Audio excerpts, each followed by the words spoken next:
Welcome to Profiles. We're back. My name is Rich Linden. I'm a psychology professor here, and this is my colleague Frank Ancona, who's an English professor at the college. And Frank, what do we got doing today? Well, we have a lot, I have to tell you. That's good. I'm surprised, Rich, that we're back. Yeah. I didn't think we'd have a second I show. wasn't sure either. Yeah, and for me, I'm enjoying this a lot, so I'm happy about it. But we have a lot. We have new ideas. And remember, the idea of the show, for those of you who weren't watching last week, why didn't you? Where were you? Right? We want to know 50 words. They have lives. They have lives. They were doing real things. But you're here with us now. So that's the important And we're glad thing. you're here. And what we're doing is we are profiling Sussex County Community College students, because our students are wonderful, the best in the land. I mean, our students, for a little tiny college, we are doing so many wonderful things. And we want to do that. We want to it's about the students. That's what everyone else thinks. Rich and I think it's about us. Right? Yes. So that's the premise of the show. So under It meets the students' needs, yes, and it meets our needs. Yes. It's what we call a win-win situation. Yes. So Is we're that right? a student-centered institution. Yes. With us pretending to be the center of the universe. Yes. Right. But we're imagining we're really at the center. Exactly. Even though we know that we're not really at the center. That's it. See? But the concept of the show is that each show, Frank and I each interview a different student. Or a group of students. And I am interviewing students who, by and large, are doing some really interesting things in their lives outside of the college. And actually, today will be part 2 of an interview that ran with our first show. I'll be interviewing a young woman named Kai Branning. Kai is a barrel racer, which if you watched the first show, you will know what that is. If you didn't watch that show, I know. I'm not. You know what it is? Do you know what a barrel? Do you remember? I remember. Do you remember it has nothing to do with getting inside a barrel? Yes, I do. Okay, it's got to do with horses. Right away, the rodeo. You know, the rodeo. you get in the barrel. Yes. And because it's safe in the barrel. Oh yeah. That's why you're in the barrel. But no, this is different. That. I remember now. So today will be part 2 of that interview. And Frank, what are you doing? Oh, well, if those of you who were with us last time and you're here with us now know that I'm going to be interviewing someone who started here, went somewhere, and returned here. And that's Darla Silverman, and I think you're going to be impressed with her. It's an interesting interview, and we did it right out here. In beautiful day. It was freezing cold, though, I have to tell you. So I'm sacrificing a lot. Yes. We'll see you a little later. The important part of the show, which Yes. is the interviews and then us returning.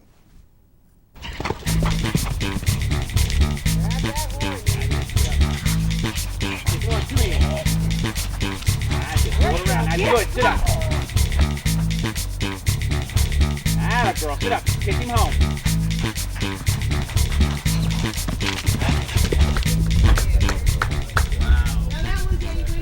Well, in case you haven't noticed, we're in a new location. This is this outdoor area is arena. called the Outdoor Arena. In front of the barn and the indoor here. All right, and the name of the farm is The Purple Horse. The Purple Horse. And here is a horse that Kai is going to be riding in just a couple of minutes. Tell us about the horse. His name is Bizarre Bar. He's out of a stud. I love that. Bizarre Bar. Okay. Bizarre Bar. I'll work with We that. didn't name him, Right. but actually it's really funny because his mother's a racehorse and his father's racehorse, Rare Bar, very famous quarter horse racehorse. Right. And his mother's name is Gastroenterologic because a bunch of doctors owned her. So that's what they named her. Right. But, It's a good thing they weren't he's got a niche. proctologists. Can you imagine? Yeah, right. What they would name him. Some do. He's getting a little Little itchy. frisky. Yeah. Yes. He wants attention. But and I rode him at the All American Quarter Horse Right. Congress in Columbus, Ohio, and I took a 5th place medal on him. Wow. And I won a buckle on him. And I've done a lot of winning. And right now, he's set a couple of arena records under my dad, who's been riding him. Yes. And he's doing really well. It's a good horse. So your relationship with this particular horse goes back a long way. Goes back a long ways. Very Yep. nice. I haven't ridden him in 2 years probably. Right. So So what's it like when you're going to get back up on him for the first time in 2 years? How's that going to? each horse is different. Right. And the headgear's different. Their feel's different. The way they move, the way they respond to different Yes. things. And So you have to remember. I have to remember. And he has to remember you and he too, has to I would remember- assume. And right? also he's changed.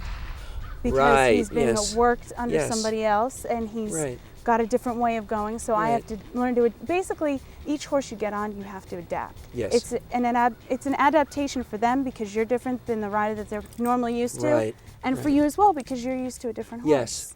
And there's Yes. different feels, and you So really have that to feel same it out. issue of the two-way relationship Yep. and kind of picking it up, and it's going to not be the same as the way it was a couple of years Yep. ago.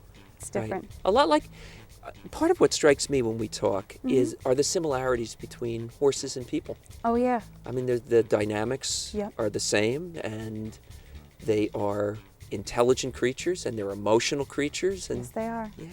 Yep. So and we're gonna- and my brother's horse especially, he's Yes. very sensitive. This horse, he's sensitive too. Right. But he is very sensitive, and he really seeks your approval, and you can hurt his Yes. feelings. Just Yes. like just like Just a like human. people. Yep. Just Just like like a people. person. Mom and my dad are helping me, and Cass and Steve. I'm just double checking over all my tack, make sure everything's hooked up correct, and I'm gonna cinch him up to make sure the saddle's on tight, but not too tight. And this is my saddle, and a barrel racing saddle. It's kind of like a Western jockey seat with a certain type of a tree that helps to hold you in a little bit when you're around the turn. And I ride in shorter stirrups so I can stay up on top of the horse when we're going through a pattern. And mine's got a special color that I like to ride in because I like the color purple.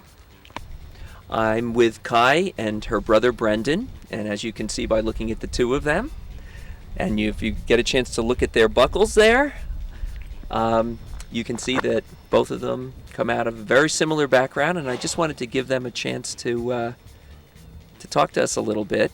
Would you tell us each about the history of the buckle that you're wearing? And Brendan, let me start with you.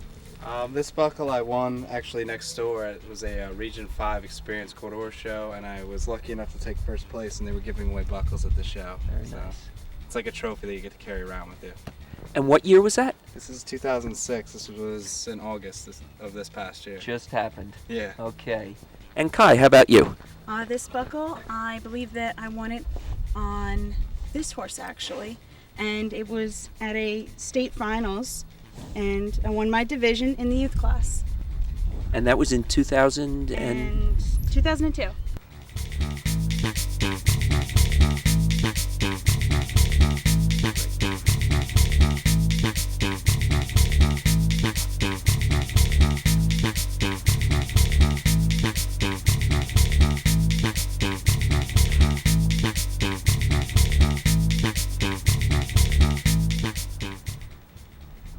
So you ride two different horses. Yeah. What are the differences between them in terms of just what you just did here? He's more raw power and Right. speed, Right. and basically, she's snappy in the turn. She's quick in and out, and it's a night and day difference between them. They both require different things, different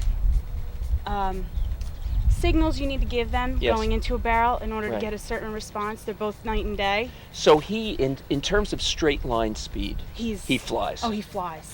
He Her flies. strength is that She's around the quick around the barrel, barrel. she can really snap those turns Yeah. and right around the Yep. barrel. Right. Yeah.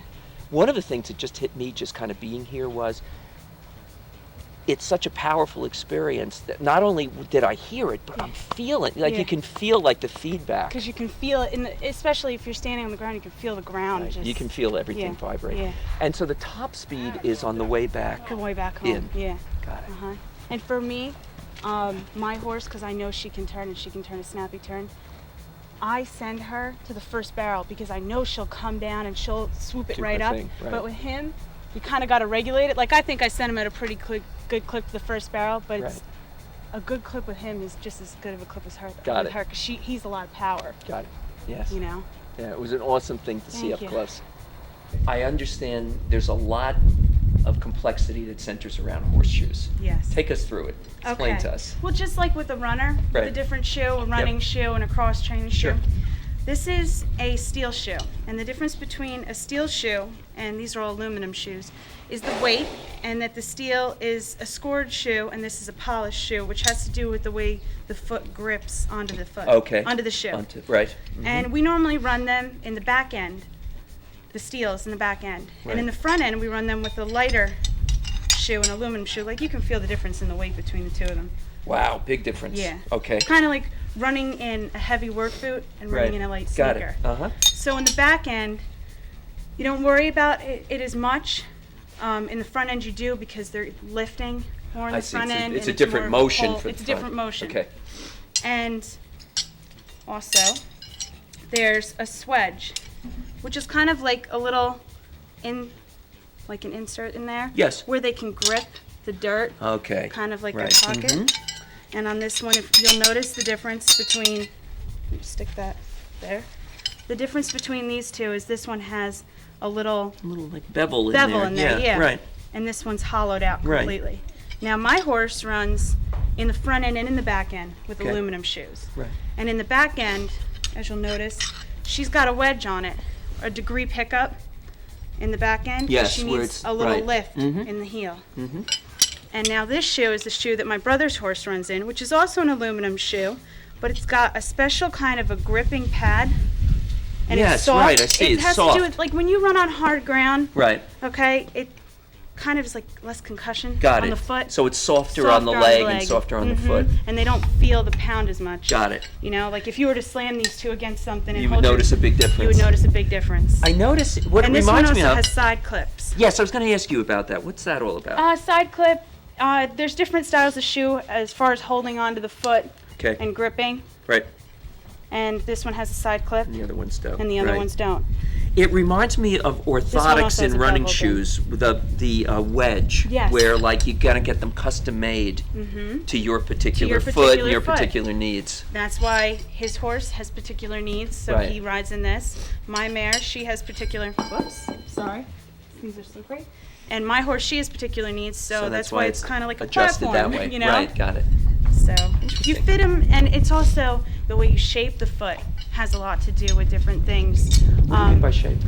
You want, when a horse is running in a straight line, they break over Right. straight. Okay. So a lot of people do what they call a square toe because of the breakover. Okay. When you're doing a high-speed race like this and you have tight turns to make, you want to round their foot because when they go around a turn, they go like that. right. But- Okay, it's a so you don't want that different square because motion. then they gotta break over. Like, Right, you know what got I mean? it. Here it's more. So this kind of fluid. makes that easier for them Easier to for make them that to- kind of adjustment. Yep. I see. Interesting. So it's a lot Wow. of different variables. It's a complicated world. It is a complicated world.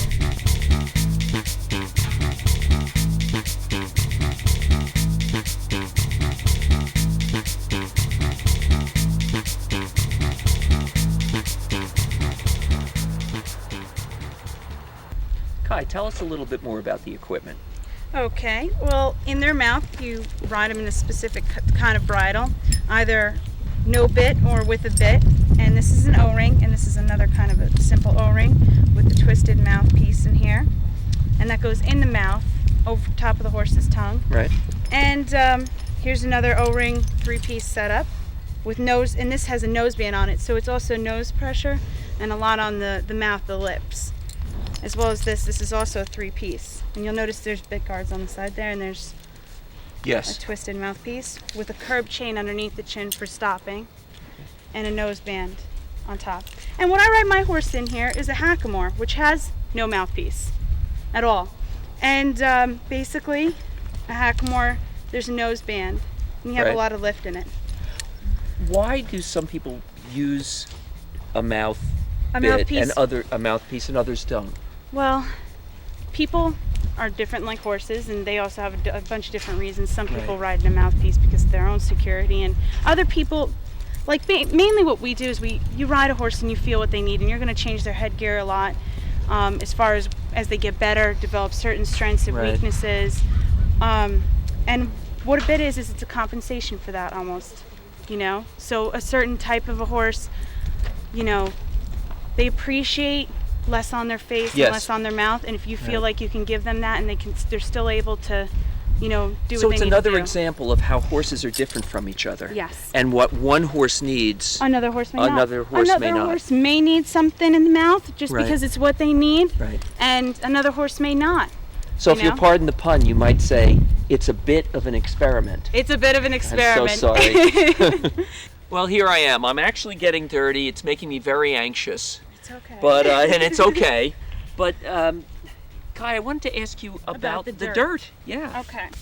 Well, there's different types of ground you'll run in, and this dirt, it's kind of a sand and clay mixture. So what it is when you run them, it's soft and there's, so there's not as much concussion on Right. the foot, but it also packs, so they have something to push off of. Whereas if you're running them in sand, it's kind of bottomless and it's very tough on their joints. And you also want to run them in ground that's dug up properly with the right kind of equipment. So what we do is we take a rototiller and Right.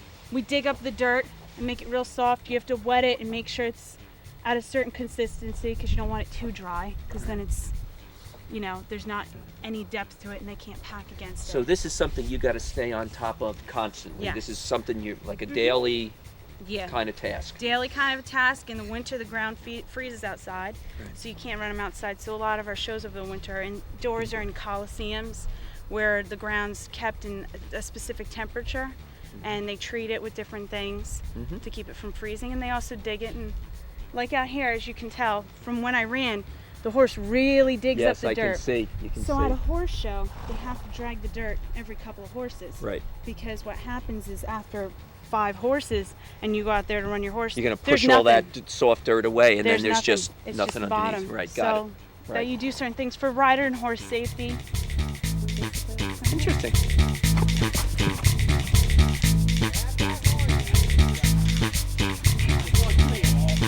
Roll around. That's good. Sit up.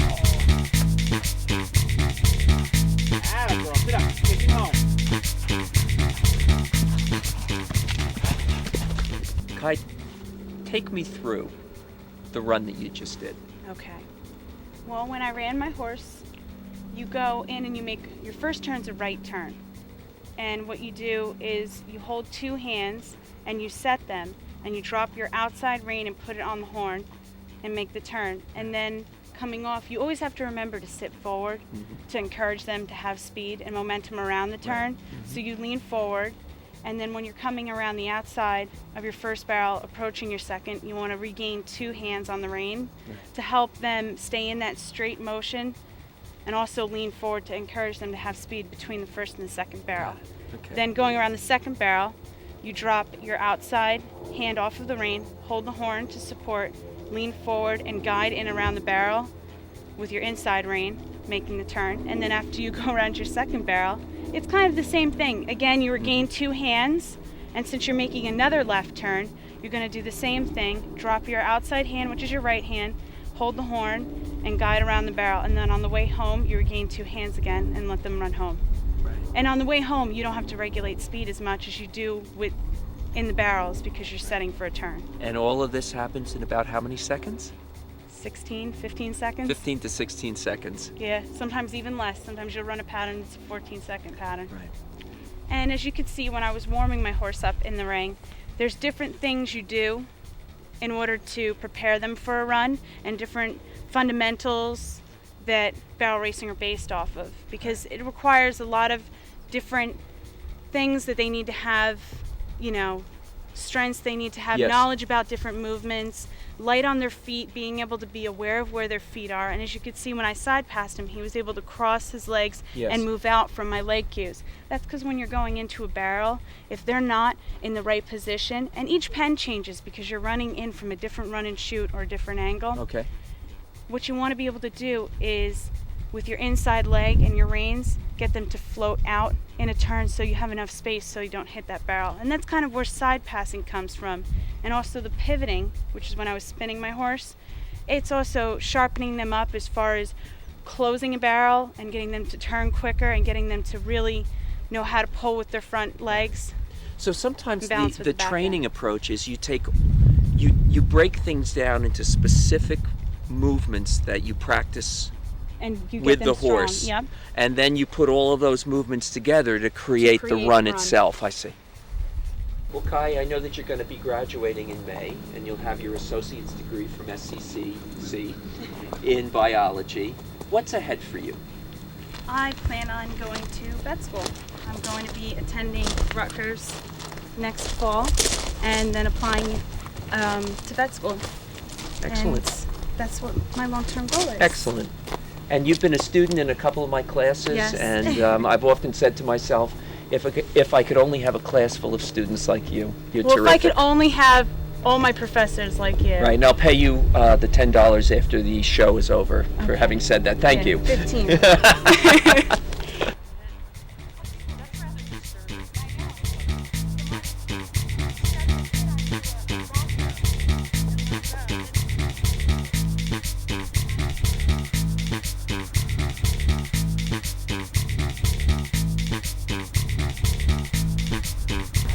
From Profiled, this is Rich Linden at Purple Horse Farm, EDTV, Channel 20.